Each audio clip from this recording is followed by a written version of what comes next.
Hello and नमस्कार, welcome to my YouTube channel नई बातें। मैं आपका होस्ट रणविजय अपनी यूट्यूब चैनल पे आपको स्वागत करता हूँ। This is my very first video on YouTube. उसी कड़ी में आज हम बात करेंगे Uttar Pradesh scholarship post matric and pre matric के बारे में। प्री मैट्रिक 9-10, पोस्ट मैट्रिक 10वीं के बाद 11वीं, intermediate, graduation, post graduation, MPhil. आपको एक एक करके सारी बातें बताएंगे। सबसे पहले इसकी आधिकारिक वेबसाइट scholarship.gov.up पे जाएं। वहाँ जाने के बाद आपको 2-3 चीज़ें दिखाई देगी। सबसे पहली चीज़ दिखाई देगी कि आपको जिन्होंने अभी तक अपने खाते में आधार सीडिंग नहीं करवाया है वो अपने संचालित बैंक शाखा में जा कर के आधार सीडिंग करवा लें। वहाँ पे केवाईसी करवा लें, पैन कार्ड, आधार कार्ड दे करके अपनी खाते से अपडेट करवा लें, ताकि आपको स्कॉलरशिप की राशि ट्रांजैक्शन में कोई समस्या का सामना ना करना पड़े।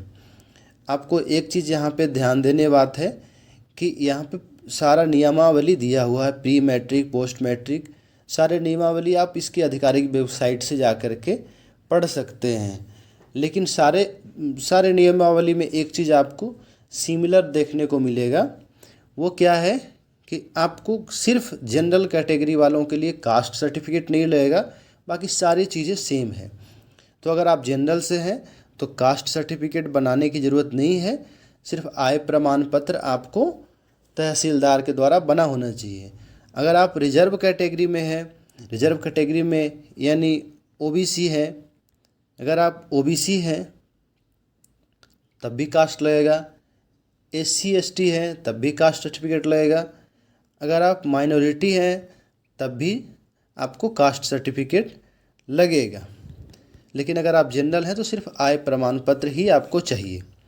यहाँ पे ध्यान देने योग्य कुछ बातें हैं कि यूपी गवर्नमेंट ने सबका अलग अलग पोर्टल खोल रखा हुआ। प्री मैट्रिक फ्रेश यानी जो पहली बार भर रहे हैं और जो दूसरी बार भर रहे हैं उनकी सिर्फ रिन्यूअल होगी। वहाँ पे जो रजिस्ट्रेशन नंबर आएगा उसको डाल करके आप फिर से अपडेट कर सकते हैं। क्या क्या डॉक्यूमेंट्स रिक्वायर्ड होगी उसके बारे में हम देख लेते हैं। तो पहला डॉक्यूमेंट्स की लिस्ट में आपका लास्ट क्वालिफाइंग एग्ज़ाम मार्कशीट, यानी जो आप पिछले एग्ज़ाम में जो पास किए हैं उसका मार्कशीट, ताकि सरकार को पता चले कि आप कौन सा एग्ज़ाम पास किए हुए। उसके बाद कास्ट सर्टिफिकेट, उसके बाद इनकम सर्टिफिकेट, बैंक पासबुक, फी रिसिप्ट नंबर, जो फ़ी आपने पेमेंट किया था। उसके बाद नीचे आते हैं, नीचे देख लेते हैं कि आपको क्या क्या कितनी राशि प्रदान की जाएगी।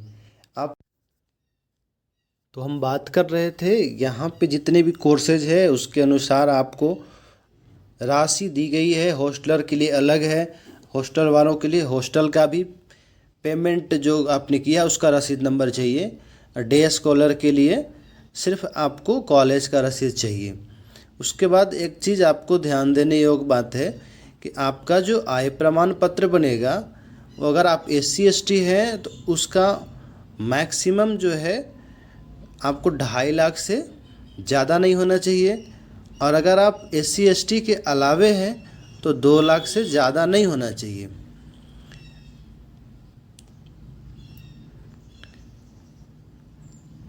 और स्कॉलरशिप से रिलेटेड अगर कोई भी क्वेरी है तो आप हमें कमेंट करें और चैनल को सब्सक्राइब करें, लाइक करें।